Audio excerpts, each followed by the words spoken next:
രാഹുൽ മാങ്കൂട്ടത്തിലിനെതിരായ കേസിലെ അതിജീവിതയ്ക്കെതിരായ സൈബർ ആക്രമണത്തിൽ സുഹൃത്ത് ഫെനി നൈനാനെതിരെ കേസെടുത്തു.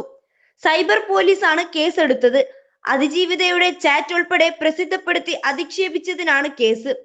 പീഡനത്തിന് ശേഷമുള്ള അതിജീവിതയുടെ വാട്സ്ആപ്പ് ചാറ്റ് പുറത്തുവിട്ട് രാഹുൽ മാങ്കൂട്ടത്തിലിന്റെ സുഹൃത്ത് ഫെനി നൈനാൻ രംഗത്തെത്തിയിരുന്നു. ചില കാര്യങ്ങൾ പറയാനുണ്ടെന്നും ഫ്ളാറ്റിൽ വെച്ച് കാണുന്നതാണ് സുരക്ഷിതമെന്നും അതിജീവിത പറയുന്ന ചാറ്റുകളാണ് പുറത്തുവിട്ടത്. കാണാൻ ഓഫീസാണ് നല്ലതെന്ന് ആവശ്യപ്പെട്ടത് രാഹുൽ ആണെന്നും ഫെനി ഫേസ്ബുക്കിൽ പോസ്റ്റ് ചെയ്തു. കഴിഞ്ഞ ദിവസവും രാഹുലിനെ ന്യായീകരിച്ച് ഫെനി നൈനാൻ സാമൂഹിക മാധ്യമത്തിൽ പോസ്റ്റ് ഇട്ടിരുന്നു. ഇതിന്റെ തുടർച്ചയായാണ് വ്യാഴാഴ്ച ചില സ്ക്രീൻഷോട്ടുകളും പങ്കുവച്ചത്. 2024 രാഹുൽ ബലാത്സംഗം ചെയ്തെന്ന് പറയുന്ന പരാതിക്കാരി 2025 ഒക്ടോബറിൽ രാഹുലിനെ കാണാനായി അവസരം ഒരുക്കണമെന്ന് അഭ്യർത്ഥിച്ചിരുന്നതായാണ് ഫെനിയുടെ വാദം. ഫെനി നൈനാന്റെ ഫേസ്ബുക്ക് പോസ്റ്റ് ഇങ്ങനെയാണ്: രാഹുൽ MLA വിഷയത്തിൽ എന്റെ പേര് പരാതിക്കാരി പരാതിയിൽ പറഞ്ഞെന്ന് ഞാൻ മാധ്യമങ്ങളിലൂടെ അറിഞ്ഞു. തുടർന്ന് എനിക്ക് അറിയാവുന്ന കാര്യങ്ങൾ പറയാൻ മുഖ്യധാര മാധ്യമങ്ങൾ ആരും സ്പേസ് തരാതെ ഇരുന്നപ്പോൾ ഞാൻ അത് ഫേസ്ബുക്കിലൂടെ പൊതുവിടത്ത് പറഞ്ഞു.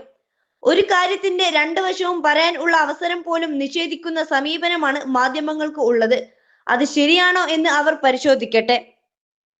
തുടർന്ന് ഞാൻ ഇന്നലെ ഫേസ്ബുക്കിൽ ഒരു പോസ്റ്റ് ഇട്ടതിന് ശേഷം എനിക്കെതിരെ രൂക്ഷമായ സൈബർ ആക്രമണമാണ് ഇടത് കേന്ദ്രങ്ങളിൽ നിന്ന് ഉണ്ടാകുന്നത്. എന്നെയും എന്റെ കുടുംബത്തെയും വരെ ആക്രമിക്കുന്നു. അപ്പോൾ കാര്യങ്ങൾ ഒന്നുകൂടി വിശദമാക്കാം എന്ന് കരുതുന്നു. എന്നോട് സംസാരിച്ചിരുന്നതിന്റെ അവസാന കാലത്ത്, അതായത് 2 മാസം മുൻപ്, രാഹുൽ MLA കാണാൻ പരാതിക്കാരി പലവട്ടം എന്നോട് അവസരം ചോദിച്ചു. പലവട്ടം ഒഴിവാക്കാൻ നോക്കി. 21 ലക്ഷത്തോളം സന്തുഷ്ടരായ ഉപഭോക്താക്കളും 2 ലക്ഷത്തോളം തിമിര ശസ്ത്രക്രിയകളും പൂർത്തിയാക്കിയ മലബാറിലെ ഏക കണ്ണാശുപത്രി Al Salama high hospital, hospital road, Perinthalmanna. നിർബന്ധം സഹിക്കവയ്യാതെ വന്നപ്പോൾ പാലക്കാട് ഓഫീസിൽ ചെന്നാൽ കാണാം എന്ന് പറഞ്ഞപ്പോൾ അത് പോരാ, സ്വകാര്യത വേണം എന്നും ഓഫീസിൽ എപ്പോഴും പാർട്ടിക്കാരും സ്റ്റാഫും ഒക്കെ ആയതുകൊണ്ട് സ്വകാര്യത ലഭിക്കില്ലെന്ന് അവർ പറഞ്ഞു. രാഹുൽ MLA ഫ്ളാറ്റിൽ കാണാം എന്നും 3-4 മണിക്കൂർ എങ്കിലും സമയം വേണം എന്നും പരാതിക്കാരി എന്നോട് പറഞ്ഞു. ഫ്ളാറ്റിൽ രാത്രിയാണെങ്കിലും കണ്ടാൽ മതിയെന്ന് അവർ പറഞ്ഞു.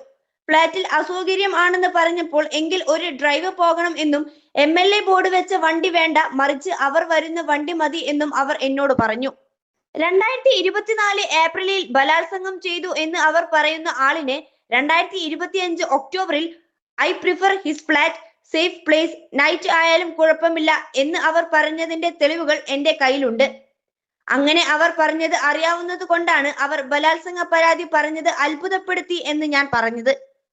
2024 3 മണിക്കൂർ ബലാത്സംഗം ചെയ്ത ആളെ 2025 ഒക്ടോബറിൽ അതേ 3 മണിക്കൂർ ഒറ്റയ്ക്ക് കാണണം എന്ന് പറയുന്നതിന്റെ ലോജിക്ക് എന്താണ്? ഇതായിരുന്നു ഫെനി നൈനാന്റെ പ്രതികരണം.